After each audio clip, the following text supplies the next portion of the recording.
अपनी सरकार किस प्रकार से सोई हुई है ये किसी से छुपा हुआ नहीं है। तो ये सामान्य घटना नहीं है, ये बड़ी घटना है। अब नौजवानों को ठगना, नौजवानों को लूटना, किसानों को ठगना, किसानों को धोखा देना, और साथ ही मैं आप सबके सामने एक बड़ा महत्वपूर्ण विषय है, ये भी नौजवानों के साथ जुड़ा हुआ है, छात्रों के साथ जुड़ा हुआ है, और ये भी उसका जुड़ा हुआ है। आप सब लोगों को पता है कि जो मेडिकल MBBS में बच्चे जो दाखिला लेते हैं उसका एग्जाम NTA लेता है, और उसका क्या होता है कि एग्जाम NTA लेता है तो इसमें जो फॉर्म भरने का जो अंतिम तिथि था वो 7/3/2025 को था। उसका जो एग्जाम हुआ 4/5/2025 को लिया गया, और उसका जो परीक्षा फल है 14 जून 2025 को निकाला गया। परीक्षा फल जब निकालती है कि NTA तो वो फिर राज्य को भेज देती है। झारखंड कंबाइंड जो एंट्रेंस कॉम्पिटिटिव एग्जामिनेशन बोर्ड है रांची को वो भेज देते हैं, और उसमें उसके बाद झारखंड का जो combined entrance competitive examination board है उन्होंने क्या किया, उसके आधार पर उनको काउंसलिंग करना होता है, और इसलिए काउंसलिंग करने के लिए उससे पहले झारखंड जो combined entrance competitive examination board है उन्होंने एक विज्ञापन 28/25 विज्ञापन संख्या है 15/7/2025 को निकाला। उसमें ये व्यवस्था है उनका, ये क्या कहते हैं उसका, ये जो उन्होंने कंबाइंड एग्जामिनेशन का जो उन्होंने विज्ञापन निकाला है, और उस विज्ञापन में उन्होंने साफ साफ लिखा है कि भाई आरक्षित कैटेगरी कोटा के जो उम्मीदवार होंगे, यानी संबंधित जो उनका प्रमाण पत्र होगा, चाहे जाति प्रमाण पत्र हो या आवासीय प्रमाण पत्र हो, ये उस समय का मान्य होगा जब वो एप्लीकेशन भर रहे थे, अर्थात 7/3/2025 को। लेकिन यहाँ झारखंड जो कंबाइंड एग्जामिनेशन ये जो बोर्ड है इन्होंने बड़ा भारी एक घपला किया है। MCCA का जो गाइडलाइन है MCC का, उस गाइडलाइन को भी उन्होंने फॉलो नहीं किया। उस गाइडलाइन में जो स्पष्ट लिखा हुआ है, ये इसका गाइडलाइन है, उसमें लिखा हुआ है कि अपनी क्रमांक 9 में लिखा हुआ है, स्पष्ट लिखा गया, अभ्यर्थियों को अपनी कोई भी सूचना आवेदन के अंतिम तिथि के बाद किसी भी सूरत में बदलने नहीं दिया जाएगा। यानी अंतिम तिथि आवेदन जब 7/3 को था उसको बदलने नहीं दिया जाएगा, लेकिन आवेदन के भरते समय जो सूचना अभ्यर्थियों के द्वारा दिया गया वही सूचना काउंसलिंग के समय भी उपयोग किया जाता है।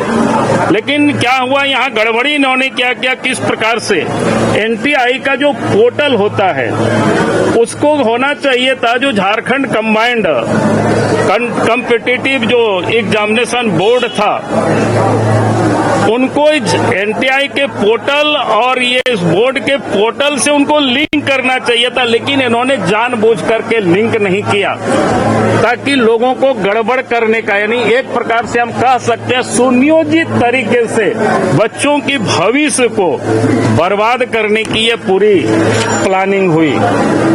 उसके बाद जो विषय आया है वो आप सबको ध्यान में आएगा तो आप सबको और समझ में आ जाएगी। उसके बाद क्या हुआ, उसके बाद झारखंड संयुक्त प्रवेश प्रतियोगी परीक्षा पार्षद, उसकी अभी परीक्षा नियंत्रक है मेघा भारद्वाज, भारतीय प्रशासनिक सेवा से है। उन्होंने बड़ा ढंग से उन्होंने पत्र लिखा, किसको लिखा है, निदेशक और प्राचार्य को। उन्होंने क्या लिखा है, साक्षात्कार ऑनलाइन आयोजित होने के कारण अभ्यर्थियों के प्रमाण पत्रों दस्तावेजों की जांच पार्षद स्तर से नहीं की जा सकी। अब ये कह रहा है कि ऑनलाइन होने के कारण, भाई आपने उसको लिंक क्यों नहीं किया उसके पोर्टल से, NTI के पोर्टल से जानबूझ करके नहीं लिंक किया, और इन्होंने गलत बच्चों को, उसका अगर आप देखें आगे किस प्रकार से हुआ इसमें से गड़बड़ी।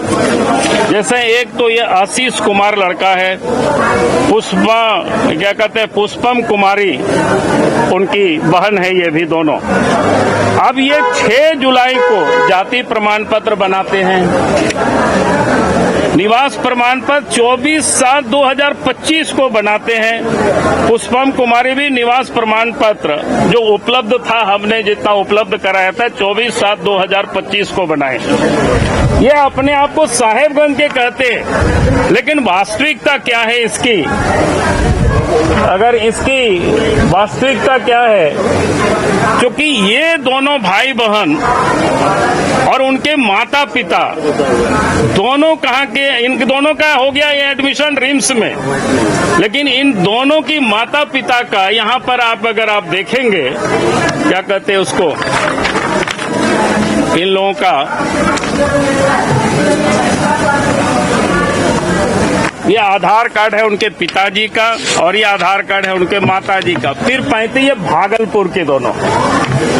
अब ये लोगों ने बनाया साहेबगंज का। अब ये बड़ा इंटरेस्टिंग है। अब इसको कुछ भी समझ सकते हैं आप सबको ध्यान में। उसके भी बाद हमने थोड़ा पता करने की और कोशिश किया कि इन लोगों ने यहाँ कैसे बना लिया। माता पिता पीरपैंती के हैं, भागलपुर जिला के हैं, बिहार के रहने वाले हैं एसटी। वो यहाँ के एसटी का सर्टिफिकेट नहीं बना सकता है।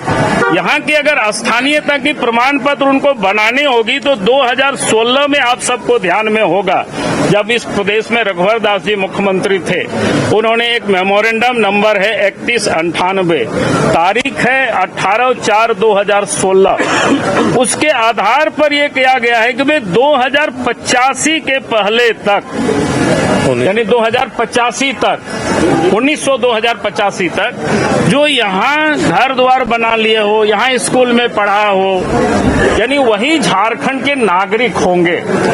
तो ये क्लियर कट है भाई। ये लोगों ने, जब इनकी माता पिता वहां से हैं, इनकी एक पढ़ाई नवोदय विद्यालय से हुआ है कटिहार या पूर्णिया में, और एक की पढ़ाई सैनिक स्कूल पश्चिम बंगाल से हुआ है, तो यह स्पष्ट है कि ये भी दोनों झारखंडी नहीं है। ये मैं दावे के साथ कह सकता हूँ। घर रहने का मकान भर नहीं, ये खुशियों की तिजोरी है।